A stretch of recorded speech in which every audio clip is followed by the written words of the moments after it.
Hello everyone, welcome back to Anomaly Workshop. This is the second video of this 3-part series talking about Anomalía's world building, so we recommend you to watch the first part to understand the flow of the story. Today we'll be expanding on the concept of cards, how energy and powers work, and the influence these have on each being, along with a related speed paint. Check out the subtitles if you want to have them on, and without further ado, enjoy!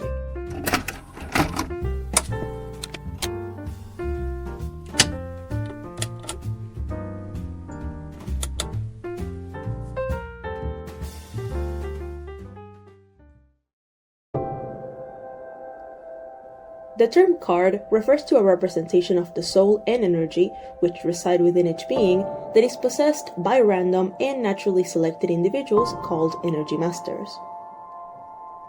Cards are named and related to different elements of the universe. As we just mentioned, not everyone possesses a card, but anyone can manifest their possession of it and develop it at any point of their lives.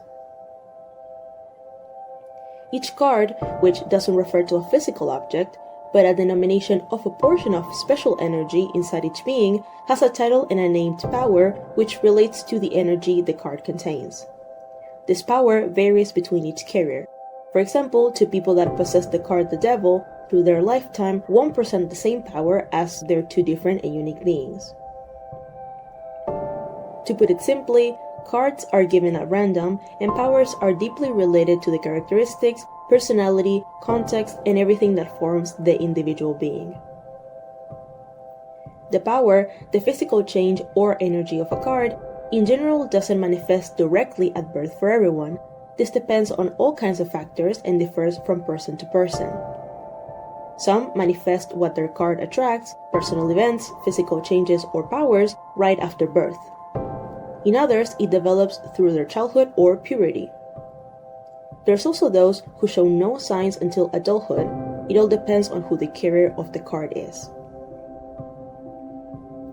Delving into the effects of owning a card can cause in the body, it's important to mention that both cards and powers are connected to the energy master on many levels, in some cases to their brain, their body, or spiritually. It can also affect how they perceive the world and socialize with other beings, their connection to the creators, or how they interact with their surroundings. This causes the energy master to possess different and unique characteristics related to the card's energy more than the one each person possesses. Depending on their combination of card and power, the subject can develop, for example, a better precision and aim. In other cases, as the way the card manages the body's energy differs from the usual, it can cause the being to need less sleep or food than a common being would. Other areas the card can control is the body temperature, balance, and even senses like hearing or vision. This of course can have negative consequences as well, making the energy master irritable, prone to illness, and in more extreme cases, it can even generate physical damage, like affecting the brain and how the neurons and lobules connect with each other, changing its functioning. This is, too, the reason for the affected development of the body and temperament. Though unusual, the power can sometimes cause an alter ego to develop inside the energy master, as if the card became sentient inside them due to the strong connection it possesses with their mind and soul. Usually, this personality is dormant inside the individual psyche. However, in rare cases, it can manifest itself after certain triggers that affect the energy master mentally or physically, changing the way they behave and the control they have over their body. This so-called alter ego oftentimes manages a different set of emotions, body language, and even ideologies. These rarely clash with the original construction of the energy master's brain and personality due to them being aware of this intervention. It's important to note that this new being forms slowly after the years of the power and host's energy working together, since it's in no way something that inherently comes with the powers or a card. To put it in a simple way, the card connects with the energy, soul, and the entire being of the person, while the power tends to lean more towards controllable areas, like neurons, muscles, and emotions. Both of them protect the energy master, yet the power is also in charge of protecting itself. Powers, unlike cards, are unrepeatable. This means if the Energy Master dies, the power wouldn't follow the card back to the universe and into a new host, it would simply disappear. Because of this, the power does whatever it takes to assure the preservation of the host when their life is in danger, even if it can still cause them harm. These are cases in which the power can affect the physical functioning of the Energy Master, causing them the inability to access the power again, or generating irreparable damage at a desperate time. This phenomenon is called shutdown, and it occurs when the power goes in some sort of survival mode, denying the Energy Master access to it in order to protect their vital areas and thus keeping them alive. Lastly, it's important to mention this mechanism works in an instinctual manner and not with a thought process. On certain cases, Energy Masters who are very well trained or deeply devoted to the creators for a long time, enough to connect to and synthesize their energy in ways far more intense than usual, is able to assist during a test that can be performed to an individual to determine if they're an Energy Master or not, and what their card is. It's worth mentioning that these professional Energy Masters are scarce when compared to the number of beings interested in being tested, whether it's for themselves or their children, which makes it difficult to get an appointment, even more if it's urgent.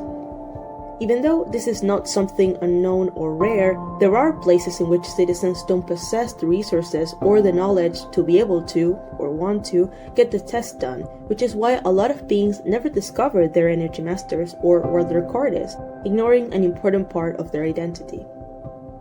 The discovery of the card is achieved through a ritual directed by the previously mentioned professional who reads the energy of the being and determines which type of card they possess.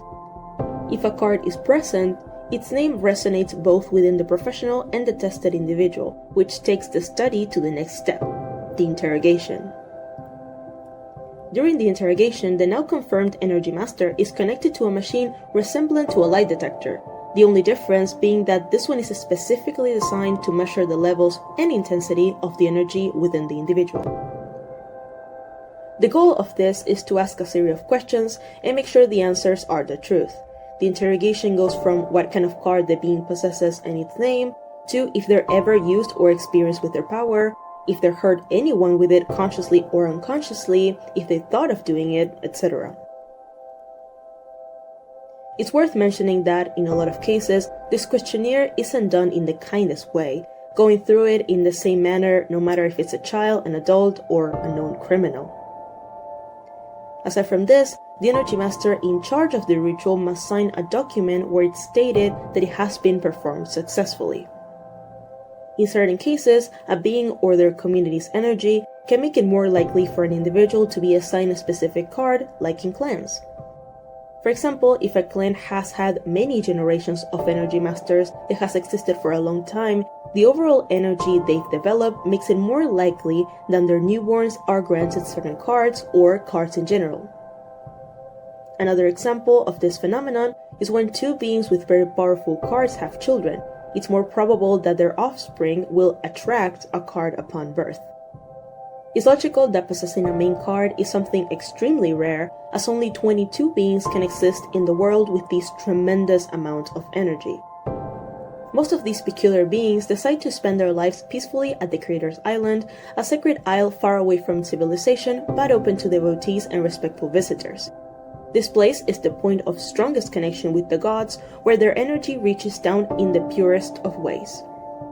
Others feel like this life wouldn't fit them, or they simply never had the chance to pursue it, living their lives in the cities. This concludes episode number 2. It took a very long time to finish this drawing, I didn't have a reference for the background perspective, so it was difficult to figure out, but I really like how it looks. The light coming from the Energy Master's chest is a symbolism to show how energy resides in their bodies, and the message they're reading represents this sudden awareness of being an Energy Master, something that in a lot of cases it's not happy news, due to how they are perceived and the little opportunities they get in life. Let us know your questions in the comments. We're planning on doing a Q&A video replying to all of them. We hope you enjoyed the speed paint and second narration. We'll see you in the next one. Bye bye.